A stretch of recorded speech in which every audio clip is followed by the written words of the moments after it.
Another dispute, 7200-514-84025. Hindi malfunction daw, wala daw box, pero second hand yung binili niya. Hindi brand new yung binili niya, second hand. Tapos nagrereklamo siya, wala daw box, wala daw wifi password, wala daw name, wala, malfunction daw. Check natin na. Wala talagang box to kasi second hand. Dapat brand new yung binili niya. Mga ang daming bogus buyer ngayon. Konsumisyon. Check natin, baka napalitan yung item natin.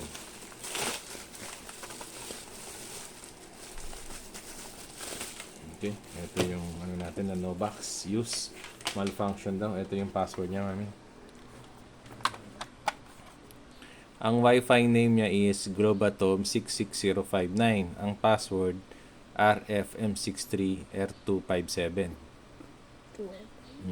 So, tingnan natin. Lagyan natin na SIM.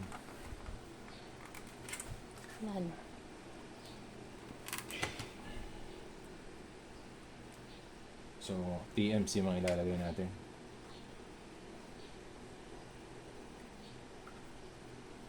Tingnan natin kung hindi talaga nagana. Kailangan iilaw lahat to.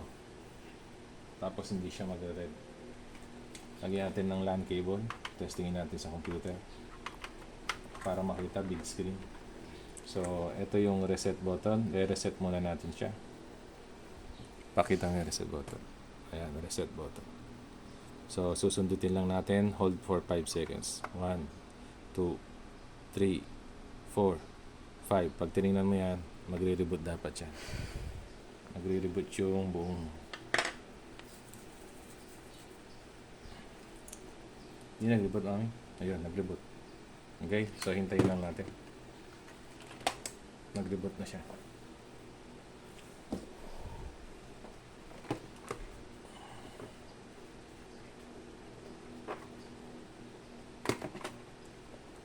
Stay. Nagre-reboot lang, hintayin natin. So, ito rin yung cellphone natin. So, i-check natin yung wifi niya dun sa likod. Sabi nung seller, walang box. Kasi use naman talaga, kaya walang box. Wala daw password tsaka wifi name. So, check natin dito kung hindi lalabas. Kung hindi tayo makakakonect. Ayan, may signal na. Hintayin na lang natin itong mag-blue. Pati itong wifi niya. Red pa siya. Ayun, so nag-green na. Okay na, nabasa na yung SIM card. Hintayin naman natin yung wifi niya na mag-ilaw, mag-broadcast.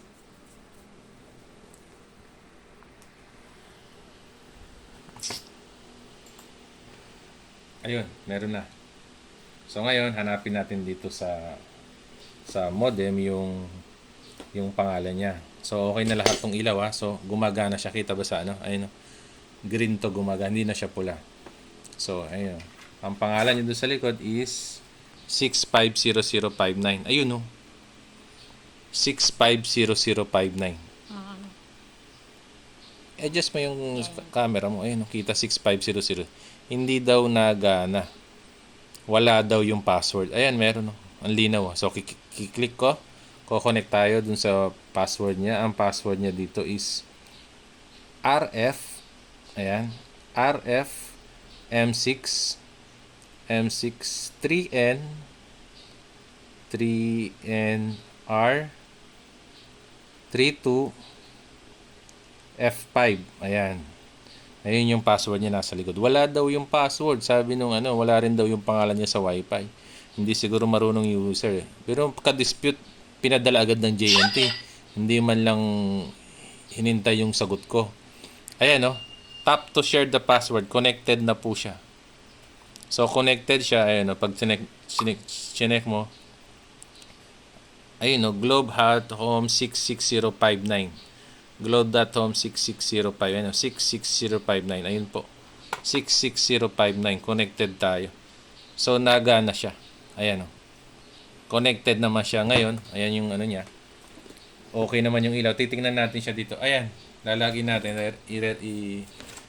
Ayan ko. Ayan o. USB, LTE connected. May total kbps connected. Valid service. Lapit mo. Nababasa ba yan? Ayan o. Lahat ng parameters meron po. Ayan o, lahat mayroon siya. O. Internal, interna. So, lalagin pa ako. Lalagin tayo. User. Next. Agreement. Ayan o. Okay na okay yung ano, yung modem. Anong sira niyan? Malfunction yata yung buyer. Hindi. Ayan o, connected o. Oh, may kbps. Oh. Oh, tingnan natin yung Wi-Fi basic setting. Wi-Fi basic setting, ayan. Oh, ayan yung modem, oh. Oh, ayan yung password. Pero look mo, ayan yung Wi-Fi name niya, globe.tom66059. Ayan din yung password, 2F. Oh, working fine naman. Oh, advanced system device info, ayan, oh. Oh, okay, oh. Oh. Oh, ayan yung IMEI, oh. 55678 yung huli. Ito yun, no? IMEI 55678 yung huli. Yan na, siyang siya. Paano naging sira? Okay na okay. Maandar, oh. Ano sinasabi niyang walang password? Dispute natin yan. I-ano natin sa Shopee. Sige, cut mo na.